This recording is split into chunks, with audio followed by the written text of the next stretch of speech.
Soyez bénis frères et sœurs, bienvenue sur la chaîne Action prophétique.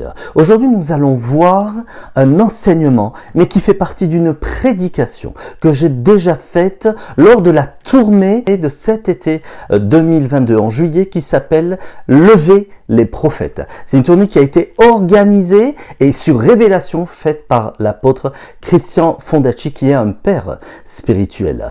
Et je vous partage aujourd'hui cet enseignement afin que vous puissiez voir la différence entre les enseignements d'ici et la prédication sur le terrain. Et une vidéo sur cette prédication sera mise, simplement des extraits ainsi que des prières, des paroles prophétiques et une impactation qui sera dans cette vidéo. Elle sera mise en ligne de quelques minutes, entre 8 et 10 minutes, pour voir ce qui s'est passé pendant cette tournée, ce week-end prophétique qui a été glorieux. Il y a eu encore d'autres intervenants, d'autres prédicateurs qui ont pu donner des messages que le Seigneur leur a vraiment mis à cœur, et la puissance de Dieu était là. Il y a eu des délivrances, il y a eu des impactations, des paroles prophétiques, et nous bénissons le Seigneur pour ces choses-là. Sans plus tarder, cet enseignement est récupéré prophétiquement, ce qui t'a été dérobé de la part du diable,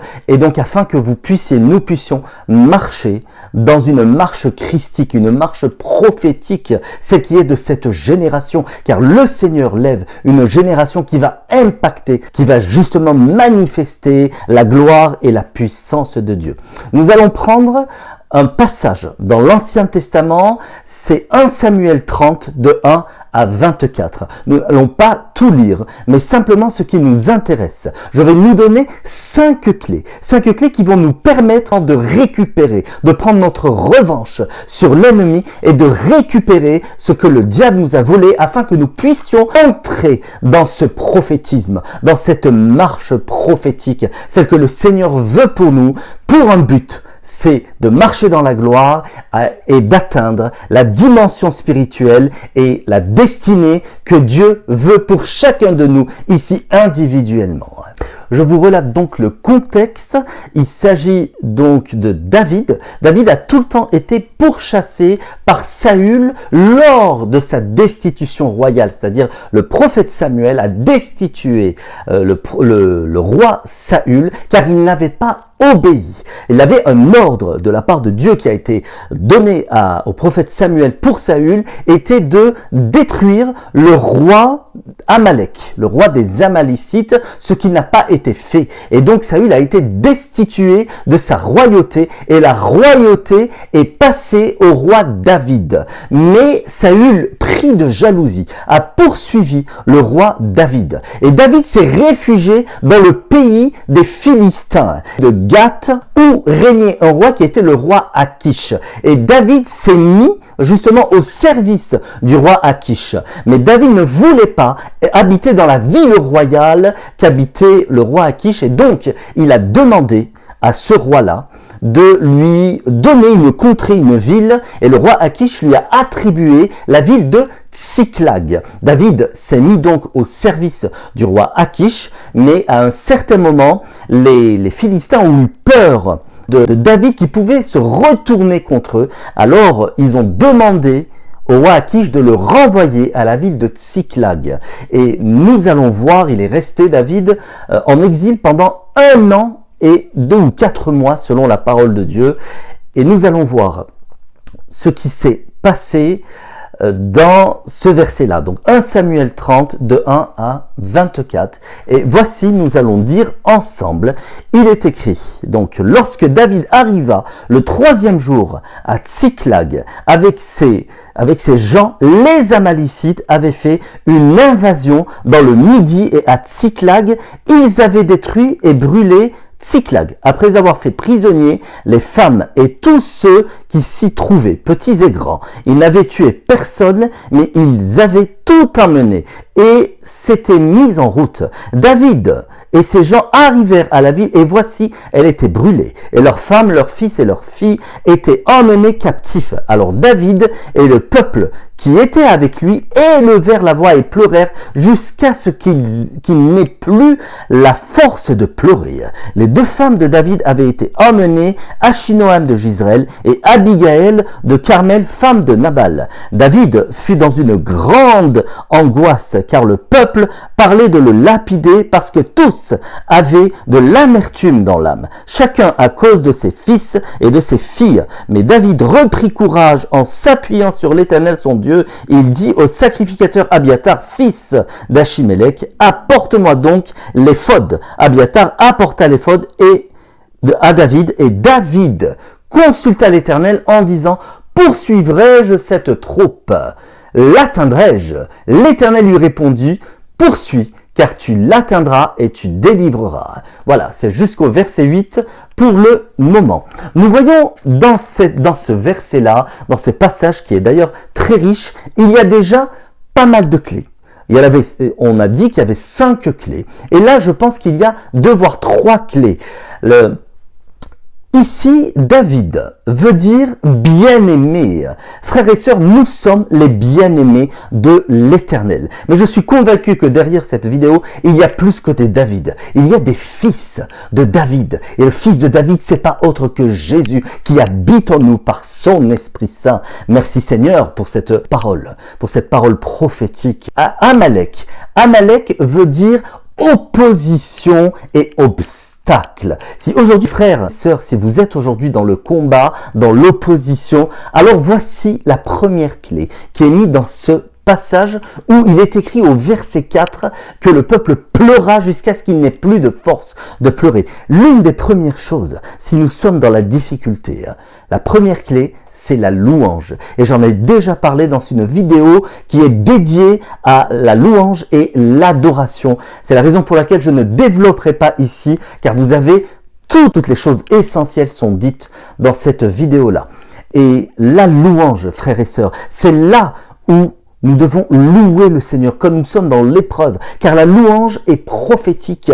La louange amène dans l'épreuve, elle amène la bénédiction, elle est prophétique de la solution de Dieu pour nous. La louange, c'est prophétiser dans notre vie des choses et une bénédiction de Dieu simplement. Il est dit également dans le psaume 22:4, et nous connaissons tous ce verset, que l'Éternel siège au milieu de la louange de son peuple, et c'est là où nous faisons descendre dans la louange la présence de Dieu, et les choses se font car c'est Dieu lui-même qui est acteur et nous sommes spectateurs de sa présence. La louange fait descendre la présence de Dieu et donc des miracles, des guérisons, des délivrances, des guérisons d'âme physique et intérieure se font et les signes accompagnent la présence de Dieu, car là où est l'Esprit de Dieu, aucun mauvais esprit ne peut tenir. Quand nous sommes dans l'adversité, frères et sœurs, louons le Seigneur, bénissons le Seigneur pour cela,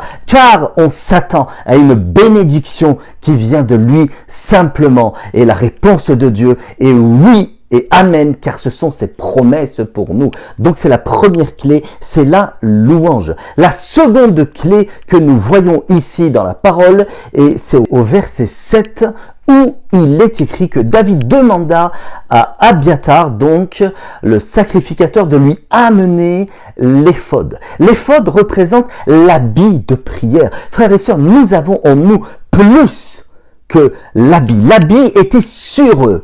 L'habit, ils se revêtaient de l'habit de prière. Mais nous avons en nous plus que l'habit de prière. C'est l'ingrédient par excellence que Dieu a mis en nous. C'est le Saint-Esprit. Le Saint-Esprit qui nous permet justement de développer le don de prière. Frères et sœurs, nous devons être des hommes et des femmes de prière. Et là, j'aimerais ouvrir une petite parenthèse. Si toi qui es derrière ton écran, là, tu prétends avoir un appel prophétique et que tu n'es pas un homme ou une femme de prière, alors sache que tu n'as pas encore atteint le ministère prophétique, mais tu as simplement l'onction prophétique qui, elle, n'est pas suffisante et ne te permettra pas de manifester le ministère prophétique, car c'est un stade, c'est un niveau spirituel qui est bien au-delà que l'onction prophétique. Je ferme cette parenthèse. Nous devons donc être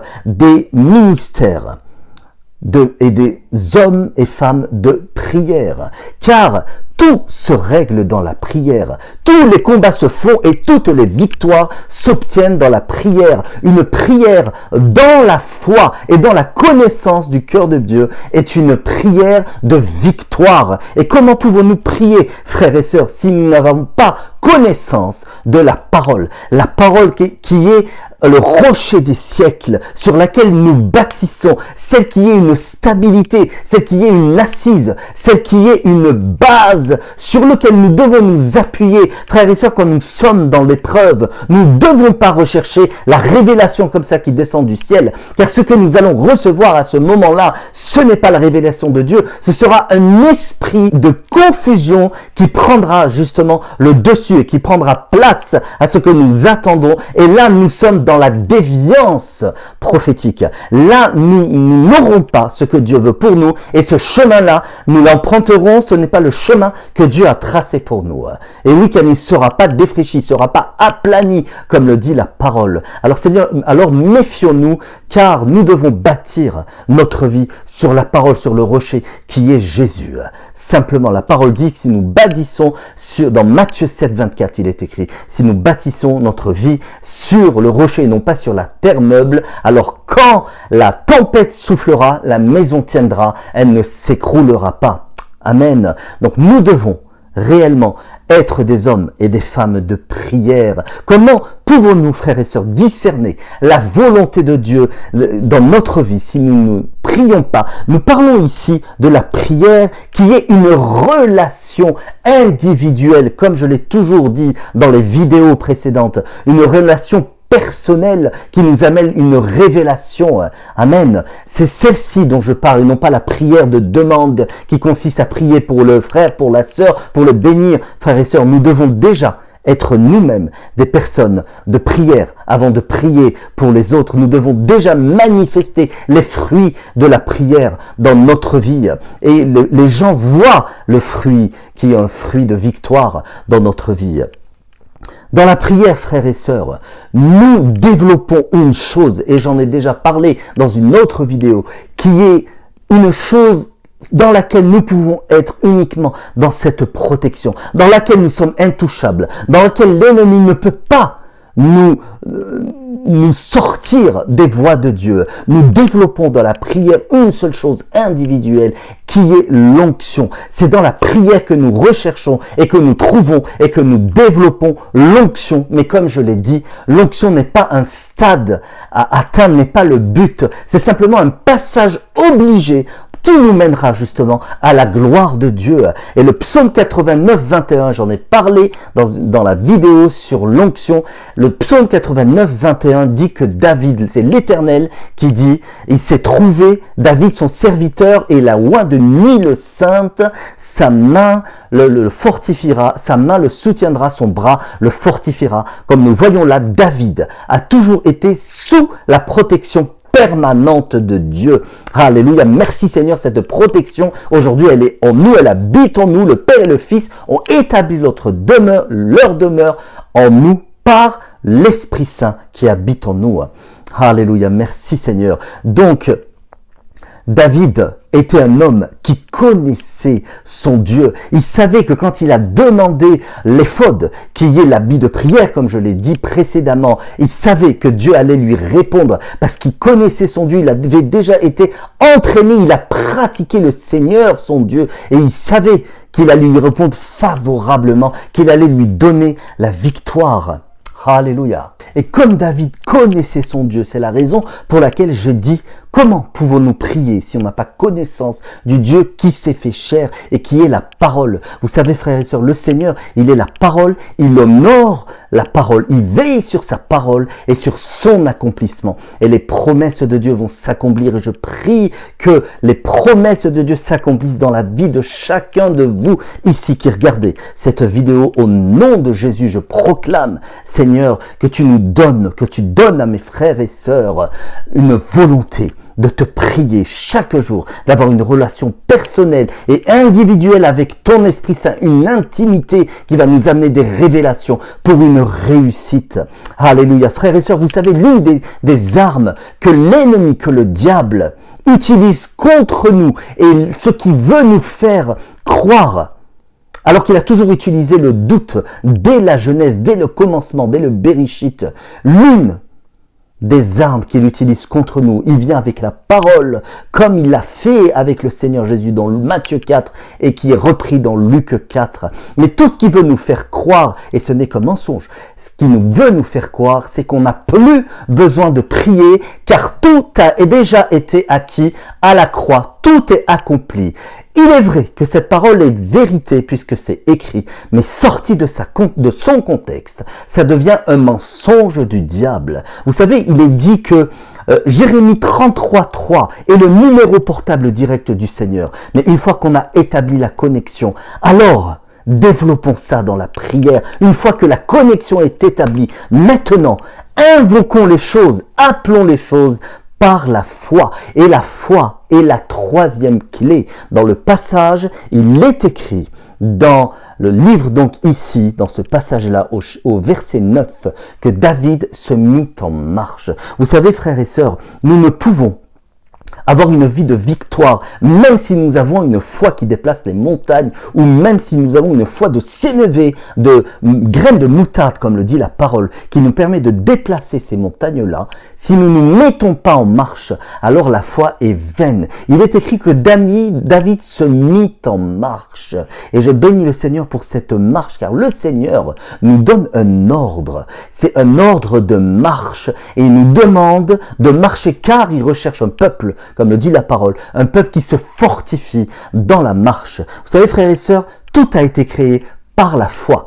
La foi, je la définirai, et c'est écrit dans Hébreux 11, 6, que nul ne peut plaire à Dieu sans la foi. La foi, c'est chaque jour entendre la voix de Dieu pour pouvoir marcher justement sur ce chemin, comme l'a fait le peuple d'Israël, où pendant le jour, il ne marche pas sans que la nuée marche et sans que la colonne de feu les guide la nuit. Et Moïse a fait une prière merveilleuse. Il a dit, Seigneur, si tu n'avances pas devant nous, si tu marches pas devant nous, alors moi, je ne quitterai pas ce lieu. Sur Révélation, frères et sœurs, c'est le temps que nous puissions marcher et marcher dans la foi, car dans la foi, nous obtenons les choses. La foi ne peut être dissociée de la parole de Dieu, puisque la foi vient de ce qu'on entend et de la parole de Dieu, mais elle ne peut être dissociée également de la prophétie, car la prophétie est appeler les choses à l'existence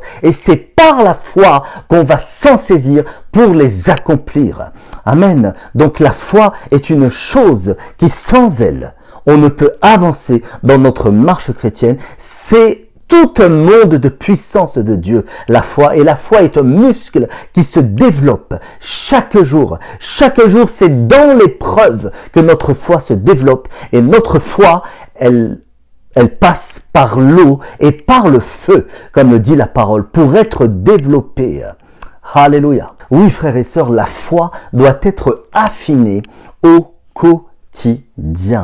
Et nous voyons dans le verset du verset 17 au verset 22, il est écrit, et là c'est la quatrième clé que nous avons et que David a utilisé justement pour vaincre les Amalicites.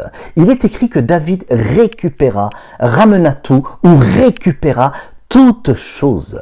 Le but, c'est de tout récupérer, de prendre notre revanche sur l'ennemi qui est le voleur de notre âme, celui-ci qui nous attaque chaque jour, mais il n'y a que sa queue, j'ai une bonne nouvelle, sa queue simplement est en train d'essayer de nous faire vaciller à droite et à gauche, mais nous devons être fermes dans la parole de Dieu, car notre foi reste ferme et inébranlable, comme le dit la parole, puisque notre vie est bâtie sur la parole de Dieu, sa queue uniquement est en train de vaciller, en train d'essayer de surprendre, de déstabiliser le peuple de Dieu, les chrétiens.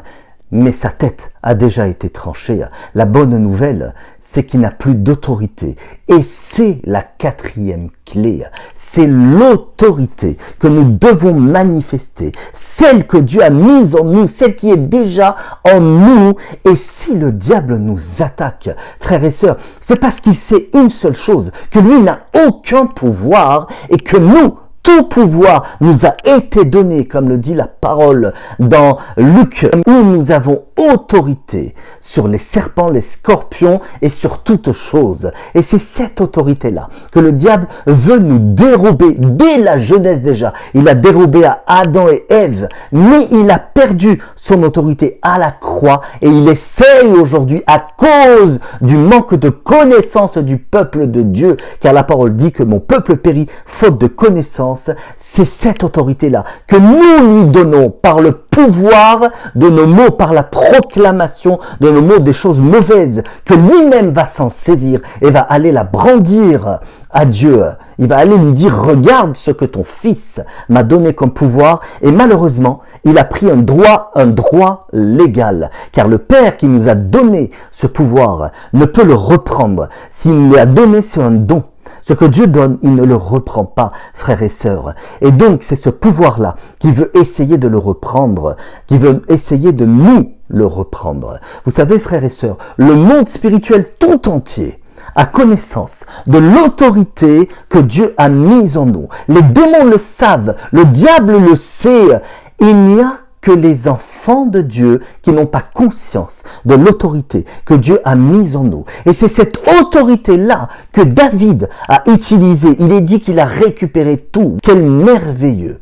Alléluia! Quel merveilleux passage! David récupéra tout et il les bâtit tous. Il les bâtit. Il a bâti les Amalicites. Il les a vaincus et a récupéré les femmes, les enfants, le butin.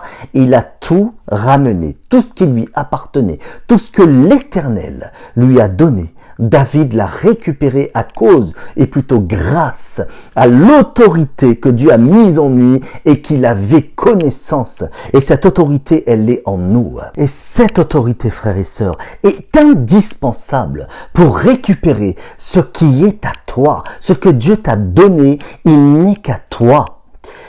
Il y a une chose qui est importante que j'aimerais souligner.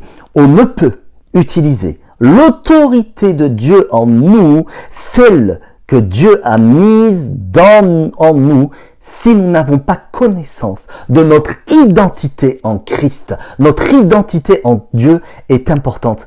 Qui est Dieu pour nous? Qui sommes-nous pour Dieu? Il est important que cette identité, nous pouvons la connaître simplement par la relation personnelle, ce cœur à cœur avec le Seigneur, cette intimité avec le Saint-Esprit. J'insiste sur cela, car il n'y a que comme cela que nous pouvons utiliser l'autorité de Dieu. Alléluia. Et là, nous allons voir une dernière clé, une clé importante également, et qui est la base de la chrétienté. C'est à partir du verset 22. David, quand nous voyons la vie de David, pendant tout son long, il a été quelqu'un qui donnait à Dieu. La cinquième clé, c'est le don. David a toujours été un donateur. Frères et sœurs, ceux qui donnent, ce ne sont pas les païens, ce ne sont pas les gentils. Ceux qui donnent à Dieu, ce sont les enfants de Dieu. C'est le principe de la chrétienté déjà, c'est le don de soi. Dieu s'est donné lui-même à la croix, afin que nous puissions hériter des promesses et l'héritage de Dieu qui est justement réservé pour nous les chrétiens dans les cieux. Alléluia. Frères et sœurs, l'apôtre Paul dit une semence parcimonieuse, une récolte parcimonieuse, mais le contraire est vrai, une semence abondante, une récolte abondante. Et il ne s'agit pas là uniquement du don d'argent ou des dons financiers, mais en toute chose, nous devons donner. La parole dit, c'est Samuel, justement le prophète qui dit à Saül, il lui dit tout ce que ta main trouve à faire, fais-le. Si nous avons le à cœur, et c'est une histoire de cœur, justement, le don, parce que notre cœur est circoncis, que nous donnons à Dieu. Si nous avons à cœur de donner, donnons, car le Seigneur aime celui qui donne avec joie. Alléluia. Donner, frères et sœurs, c'est justement parce que nous avons adopté la mentalité du royaume que nous pouvons donner. Nous n'achetons pas Dieu. Ceux qui pensent cela, c'est ceux qui ne sont pas convertis, c'est ceux qui n'ont pas compris que Dieu lui-même donne généreusement et sans compter. Frères et sœurs, nous nous devons d'accomplir la justice de Dieu. Car le psaume 112, il parle de la justice. Nous sommes justifiés en donnant. La parole dit dans le psaume 112, en parlant de celui qui donne aux indigents, il est écrit qu'il fait des largesses, il donne aux indigents et sa justice subsiste à jamais, sa tête s'élève avec gloire. Quelle grâce, frères et sœurs, que nous puissions avoir aujourd'hui l'Esprit de Dieu en nous, qui travaille dans nos cœurs et qui manifeste en nous ce désir ardent de donner.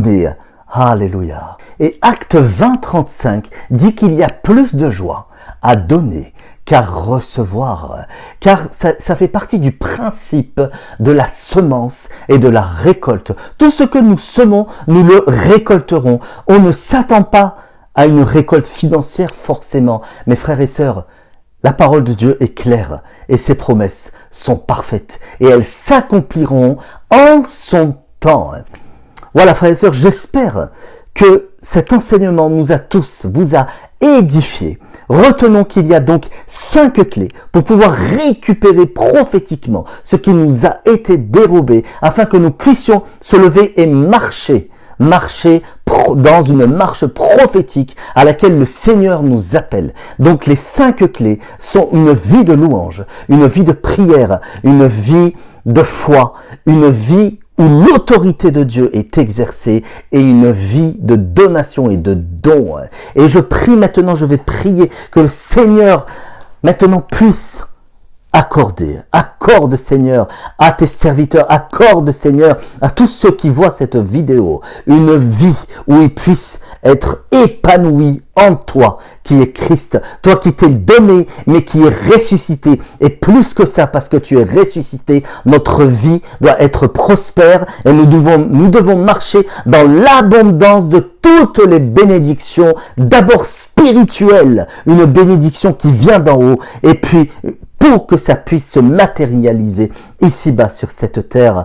Amen. Et là, je vais prier. Et s'il y a des paroles, Seigneur, tu vas les révéler. Car là, j'ai une vision de la part du Seigneur. Et je vois une personne qui ne cesse. C'est une femme. Elle est d'origine, d'expression africaine. Et elle ne cesse de se lever le matin et de travailler sans cesse. Mais sa main est comme un panier percée, elle n'arrive pas à combler les fins de mois, elle a au milieu du mois déjà, à la quinzaine du mois, elle n'a plus du tout de ressources pour pouvoir subvenir aux besoins à la fin du mois. Et là, je te prie, ma sœur, et je te dis, voici ce que le Seigneur te dit: ne te lève pas en vain, car la parole dit que celui qui bâtit sa maison la bâtit en vain si l'Éternel ne la bâtit. Le Seigneur te dit simplement et te donne justement cette clé que tu vas utiliser, qui est le principe de moins dépenser. Car le Seigneur te dit, oui, tu fais bien, car tu accomplis ce que dit ma parole,